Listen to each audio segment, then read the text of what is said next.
This guy Joe says, there's a bunch of Spanish guys and they're looking at your car. I go, you sure? He goes, yeah, 100% they're checking out your car. So somebody they got to must have said, this guy Johnny drives a brown smoked out window Cadillac. So I get a couple of guys together and they stay on the top of the block and the bottom of the block. And I'm gonna walk up the block with a hat on and a sweater and see if they know it's me. If they do, my friends are gonna box them in and we're gonna get them. We didn't count it as I'm walking past my car. I don't go near the car, I put my head down. One of them jumps out of the car and just starts machine gunning me.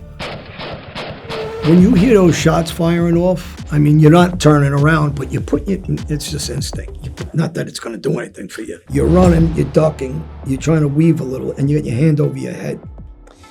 I mean, it's useless, but I guess it makes you feel good while you're running. And I guess it's just a human instinct to do that. But the adrenaline in you is just to move, to get yourself moving. As crazy as this life is, nor the high that takes you to that limit. There's other ways to do it, I guess. But for us, we grew up in the street. This was our high. This was our adrenaline. It wasn't just all about the money. It was about the rush, the excitement.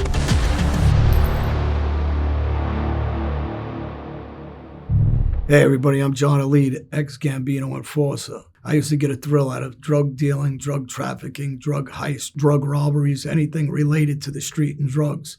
That was my thing. It was adrenaline.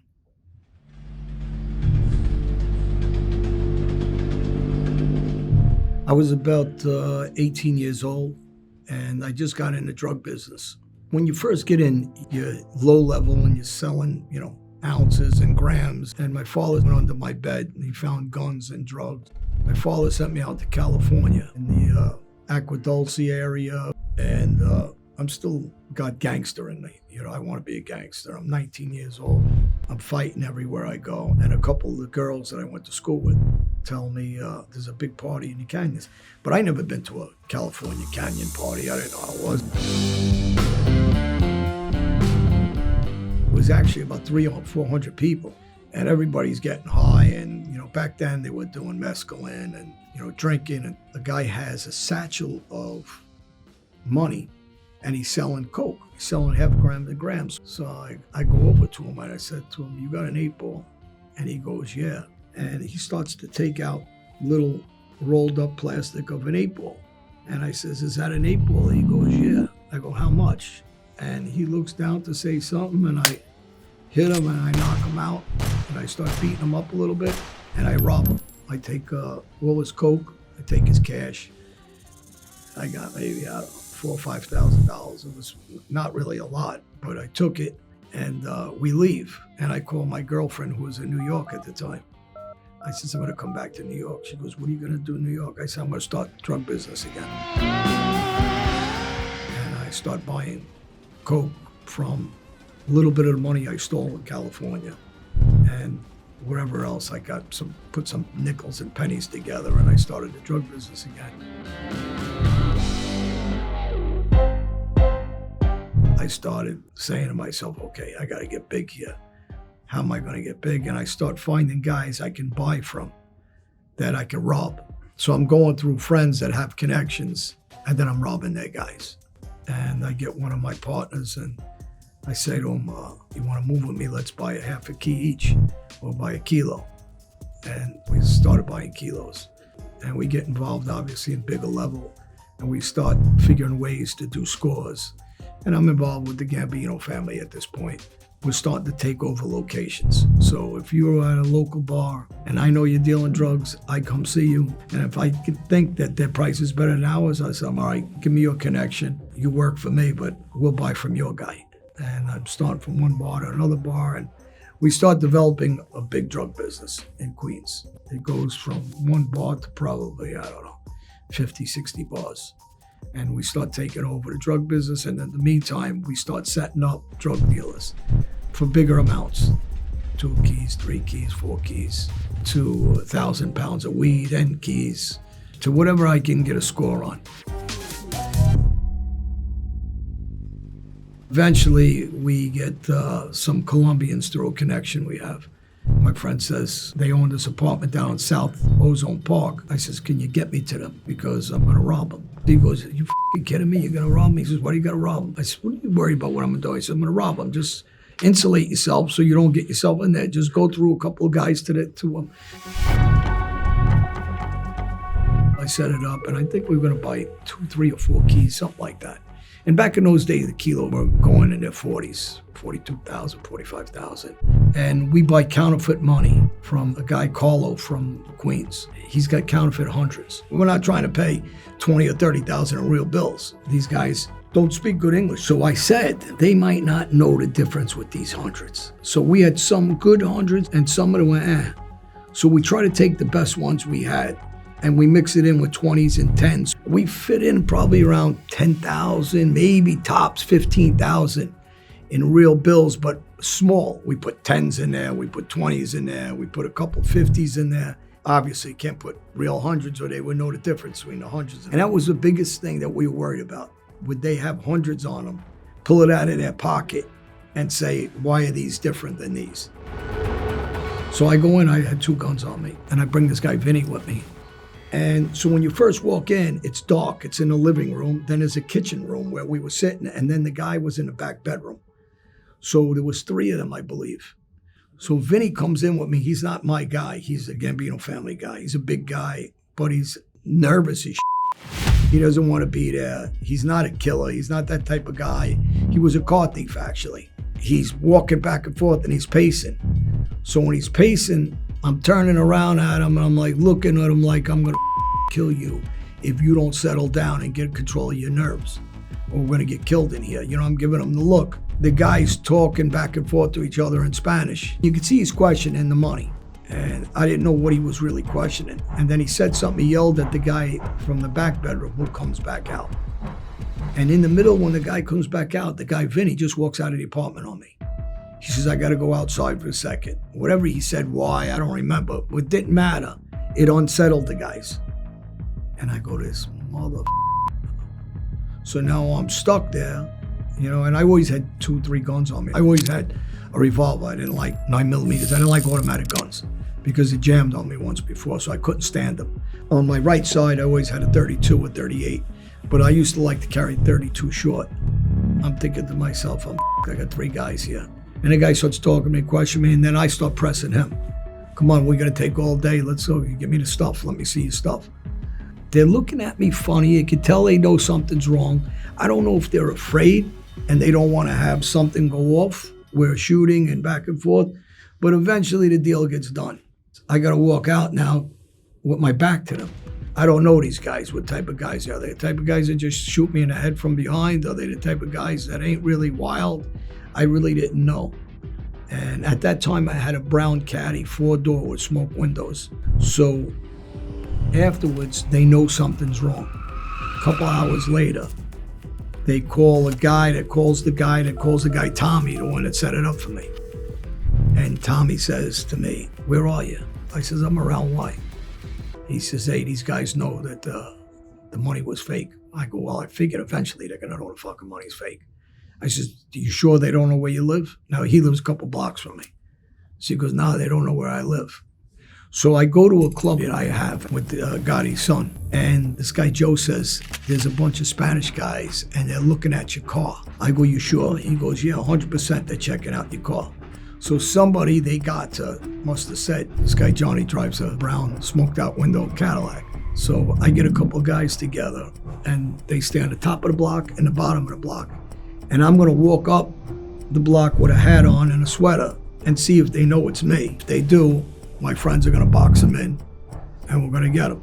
We didn't count it as I'm walking past my car. I don't go near the car, I put my head down. One of them jumps out of the car and just starts machine gunning me.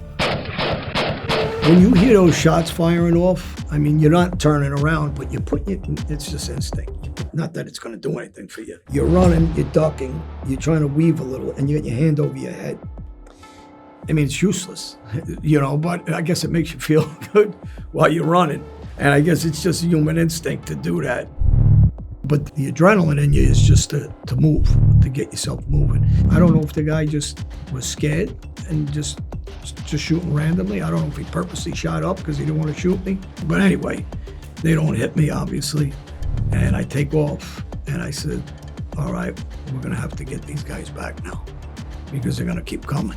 That's what we did. Eventually, we get some information from my friend Tommy, and I catch one of them and hurt the guy real bad. Don't kill him. I told him, take it as a loss, or if you come back again, we're gonna kill you.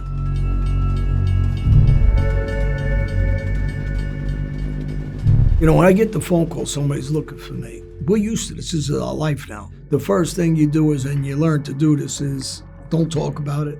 Get your team of guys and go get those guys. Either kill them, butcher them, hurt them, but you gotta be very aggressive so they don't come back.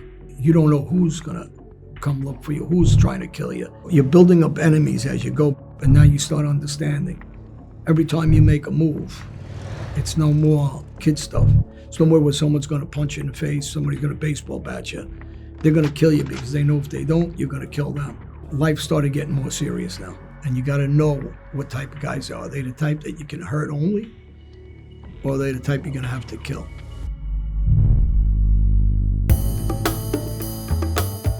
You know, I baseball batted a guy and I killed him.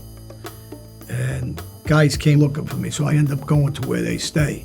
I walked into their bar and I had a knife. And the guy that ran that crew was sitting on a chair with a girl was on a lap. I asked her to get off her lap. She didn't get off the lap. I just took the knife out and I put it through his leg. Then I pulled out a gun. I said, you guys come looking for me again, I'll kill another one of these. And I walked out. Sometimes that'll work. Sometimes they will come back. But the way I had to judge the situation is by the way I went in.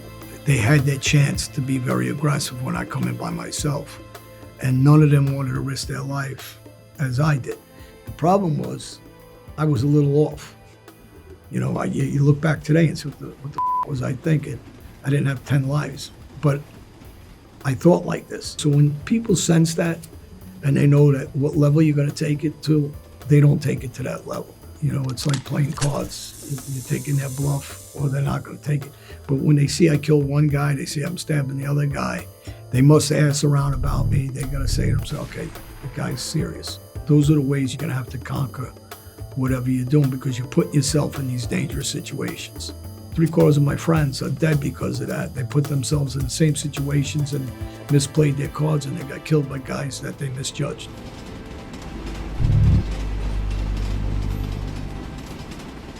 When we show up, there's only one gun. I ask them, where's my guns? We only had one gun, so it starts off up. I don't have the guy that's supposed to come in the house, he's in the hospital. It's the second. We send the guy prior to make sure the 1,000 pounds are there. So they got him in garbage cans, in drums. He says, just tell me how many garbage cans they have so we get an idea if they really have 1,000 pounds. So he goes in, he goes, yeah, they have the 1,000 pounds. The problem is somebody's coming any minute to pick it up. So I said, all right, let's go. And I tell the guy, Dave, what to do. He's gonna go through the front door, police hat, ring the bell. So when you go from the front, I'm gonna go and kick the door in the back, in the garage.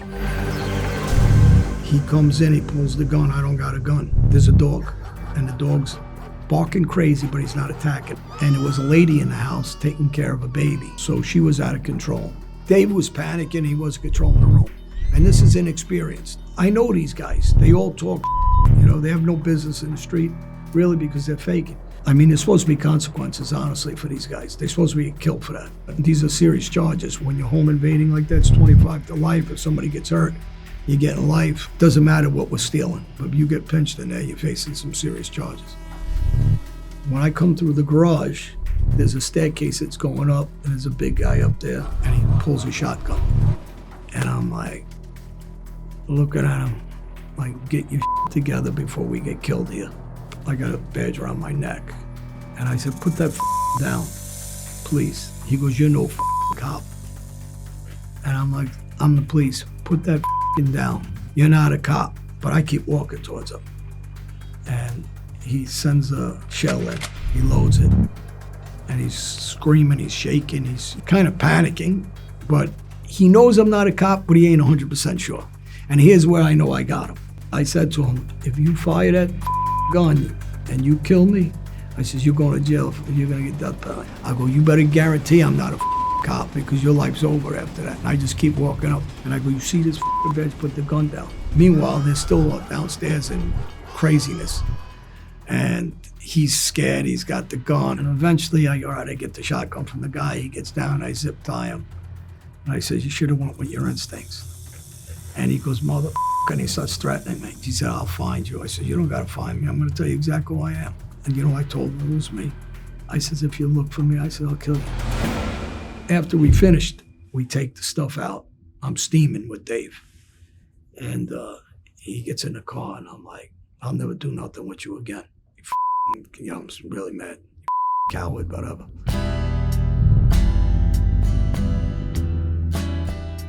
It's experience, right? I've done it so often. I've done it since I'm a kid. One thing I know, nothing's gonna go perfect. When someone tells me, oh, it's an easy score, it's the stupidest thing I've ever heard. Nothing's easy. Something's always gonna go wrong. And you know, before I go in, I already know that. I already know it's not gonna go perfect. I already know I gotta improvise. So if I didn't know that, then I wouldn't be good at what I do. I know there's a lot of guys that did scores unrelated to mine, where they killed a guy, or they killed a woman. And these are the reason why if you don't go in with right people, dumb things happen, which should never happen. You should be able to control a room, a house, anything. When I watch some of these kids that do scores on legitimate businesses and they hurt them, it's because they're afraid. I'll take a guy that's experienced any time robbing anything because you know he's not gonna kill you, he's experienced. He's gonna control the room by the way he handles himself, the way he walks, the way he talks, the way he tries to, you know, keep people calm, but also he wants to be strong. You know the way his movement is. And you gotta be ready for these things because nothing's gonna be perfect. So I guess it's like a doctor, he goes and he operates and he knows things could go wrong. The doctor that's not experienced or panics is the guy that kills the guy on the table.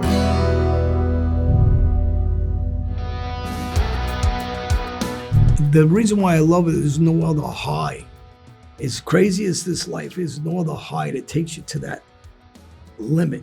And as crazy as it sounds, like, who the would want to do that? Well, same guy like Evel Knievel that was jumping all kinds of Grand Canyon, everything else. I mean, these are crazy things that people do. I used to fear roller coasters because I don't like heights. So I went on the front row of every roller coaster you could think of. I did them all. To get over that fear, I went on that parachute drop. I did a bungee once. And I was petrified, but I did it. I said, I'll never do it again, but I wanted to do it. But it's that adrenaline that we're looking for. You try to control the odds of it so you don't get killed. But realistically speaking, you put yourself on the edge and you're choosing the way you want to die. And for us, and my friends that got killed and my friends that got shot and lived, it was the way we're naturally raised. It's not, you know, being a tough guy per se or a wild guy. It's just, this is our thinking mechanism. We're off. Me, I'm no different than the rest of my friends. They just end up getting killed. You know, we were all just wild. You know, and some are luckier than others.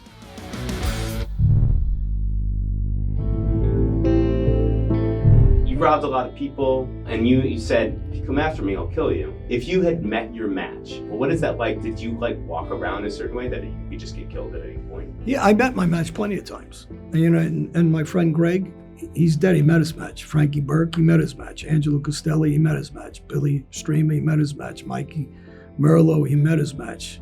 Fat Angelo, he met his match. I can go through names. Dennis Pittman met his match. Kevin Pittman met his match. These are all guys who grew up and they're all dead, right? And I met mine too.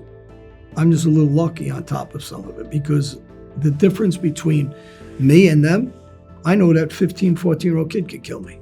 See, so when you start believing you're invincible and you're tougher than the rest guys, then you're an idiot. When you understand that anybody could kill you anytime, that's when you survive. Because I'm always on guard. Tell guys all the time, you gotta worry about those young guys.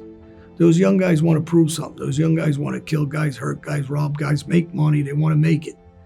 The older guys want to keep what they got. You know, they're 40, 50, 60. They want to stay wealthy. They want to stay out of jail. They want to end up their life on the street. It's the young guys that don't have respect for that. And I used to tell people all the time, don't disrespect a young guy when I send him to you, because he's the guy that'll kill you. You send an old guy to you, he only wants to talk. But the ego of a lot of these street guys, they're too stupid to assess. They need to understand the difference between this guy and that guy, or that guy to this guy. And, I've always walked around prisons and I've gotten into a lot of dangerous situations and fights and stabbings, but I never disrespect anybody in prison either. And you let them know, like, I got respect, you respect me. Last thing you ever do is talk about hurting somebody, because that's when they come get you. Because a real tough guy's not going to talk.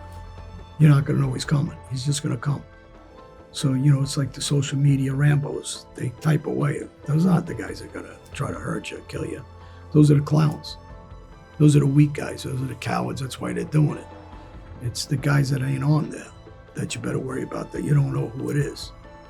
And, when a guy makes his business with you, his business when he has no business with you, that's an insecure dummy.